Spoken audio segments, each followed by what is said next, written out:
Thank you, Kwa. That was fantastic. The next speaker is Dr. Arvind Hoskoppal.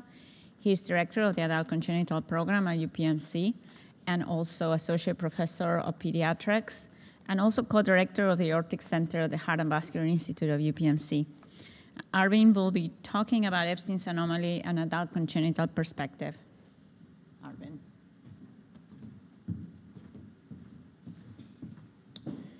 Thank you, Jackie, and thanks for everyone who's signed in on a Saturday morning or evening, wherever in the world you are. This is home stretch, so I'll keep this short and quick.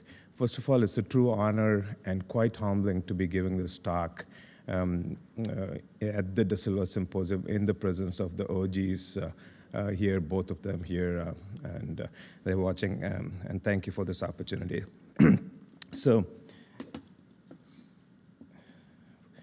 described in 1866, Epstein's anomaly is quite a rare and uncommon condition, and the range of severity we have heard throughout today is like it could range from neonatal to incidental discovery in old age. And it's not just the disease of the tricuspid valve, it's also disease of the right ventricle.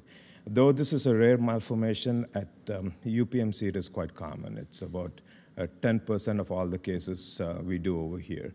And in fact, we have to convince some of the new fellows that this is not the most common form of congenital heart disease. It just so happens to be at our center because of obvious reasons. And 25% of these happen to be adults.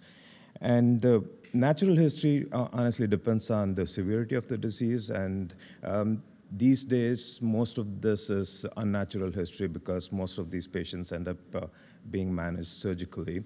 But delays do happen. We do miss some, and we are diagnosing some in adulthood for a variety of different reasons. And there are data to show that delay in surgery leads to poorer prognosis.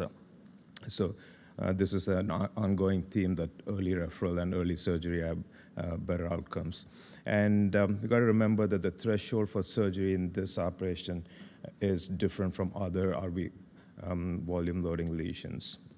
And briefly touching upon the natural history from some earlier studies, if you look at these papers published, the life expectancy was quite low. This is before the advent of surgical procedures, especially the cone surgery. And some papers in the 60s and 70s describe a life expectancy of 13 years to 37 years and everything in between. But that has changed. Surgical indications are evolving. This is the most current surgical indications we have from the, this is for adults only, in 2018 ACHT guidelines. And these may change the new guidelines, which will be published later this year, but the overall theme will remain the same, which says the surgical indication is for, quote, significant tricuspid regurgitation with any of these, which heart failure symptoms, objective evidence of worsening exercise capacity, progressive RV dysfunction, and a few other indications. So what are we trying to do when we operate on these patients? Of course, restore competency of the tricuspid valve. In addition to that, you can increase the functional RV volume and reduce the RV volume and improve cyanosis and concomitant surgeries, including arrhythmia surgery. Surgical techniques have evolved from the 70s. Danielson described the so-called monocusp technique, the Carpentier technique, and of course the most contemporary technique now is the De Silva cone operation, first described by Dr. Jose De Silva in '93, and which offers near anatomic results. And with the experience with the cone, the outcomes are improving in the right direction, of course. And first, earlier outcomes, the series of first 100 patients, there was an early mortality of 3 to 4%, published by Dr. De Silva. And this has improved over the years, including improving mortality and also reoperation-free survival. And at our center, there is 0 early mortality since we started the center in 2016.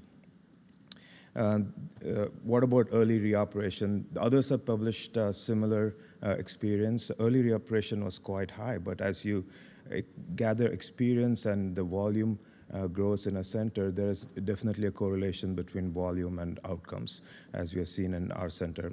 And I'll show some more data about adults later on, but this is from the Mayo group describing similar outcomes. And age of surgery is important. This chart is not projecting that well, but basically the green line on top is the survival of patients operated in childhood, and the red is in adulthood. So slightly different survival rates in earlier operation compared to late. So let's talk about a quick case here. This is a 47-year-old who came to me with the diagnosis of Epstein anomaly. Had been diagnosed several years ago and had moderate to severe PR, and she feels about the same. Maybe some fatigue, but this is usual. And when we look into the objective data, half the blood is going back into the atrium, 50% regurgitant fraction, and reduced functional capacity. Not terrible, but not good. This is what she's lived with for her 47 years of her life. And if there's an option, she wants to feel better. So she went on to get the Cohen operation, also had a ablation procedure, and 3 months into follow-up, this is the best she's ever felt.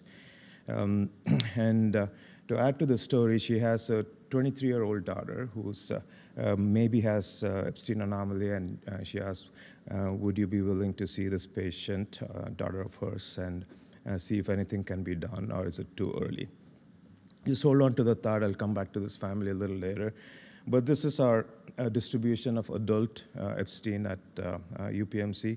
You can see that there's a wide variation, and most of them are in their 20s and 30s. But our oldest patient is 65 years of age. So the theme is that it's never too late, and this patient did have a good outcome.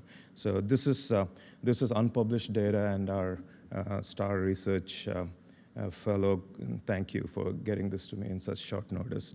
And this is the surgical indication for Epstein repair in our center. There's a variety of different things, and RV and RA dilatation and symptoms seem to be the kind of the recurring theme. And there are, I put this chart out there to show that there are some patients who remain asymptomatic, and you got to be careful in evaluating them. But most common symptoms are shortness of breath, easy fatigue, and poor exercise capacity on objective measurements. And not uncommonly, when patients come to us, they've already had some kind of operation, and the most common surgery or procedure they've had is the ASD closure. That's a whole debate in itself, the utility of isolated ASD closure in somebody who has Epstein and cyanosis. We're not going to get into that. But this, and some of the patients have had tricuspid repair, and that one patient who's been the star of this talk today and also spoke herself had previous 2 replacements before they came to us, and some other procedures. What happens after the operation? In adult Epstein, not surprisingly, there's significantly shorter ICU length of stay, 2 days median in adults versus 3. Not long in children either, but it is lower in kids. No early mortality, and no cardiac mortality even in late outcomes to date. There was 1 non-cardiac death in the entire cohort of adult patients. What about symptoms, which patients care about the most? This is the pre and post, a significant improvement in symptomatology as well. And most of them, as you can see in this chart, were class 1 symptoms after the Cohen operation. So now, that being said, let's get back to our Epstein family. And this is the 23-year-old daughter who we were talking about, of the same patient who had Cohen and was wondering. She's felt fine, but when you put her on the treadmill and get some objective data, she had pretty bad exercise capacity. And we did refer for surgery. She did have successful Cohen operation, and following that, she had 2 successful pregnancies, and she's working full-time right now. And fortunately, none of these kids have Epstein anomaly. Take-home points, though this is a rare form of congenital heart disease, because of which it is difficult to standardize approach. We have had a paradigm shift in the last decade or so with large volume centers like us looking at the data, and we have actually standardized care for patients with Epstein anomaly. So multidisciplinary care at centers of excellence like ours is extremely important. And this is a theme. Early referral is important, but it is never too late, as evident by our 65-year-old who had a successful operation. And we did look at the consensus statement on neonatal and early management of Epstein, but stay tuned. There is another consensus statement which is going to be published shortly. Hopefully we'll be talking about that in the future. And this is our contact. Thank you very much for listening, and we'll stay for questions later. Thank you, Arvind. That was fantastic. Can I ask you a quick question? For somebody who is anticipating to have children for pregnancy, would you then recommend doing the home procedure, even if asymptomatic and not so bad tricuspid regurgitation, like in preparation, in anticipation for pregnancy? Yeah, anecdotally, absolutely. We don't have a large volume data to make head-to-head comparisons, but yes, with the competent tricuspid valve, anecdotally, we have experience that they do better. So we do recommend early cone prior to considering pregnancy. Perfect. Thank you. Thank you.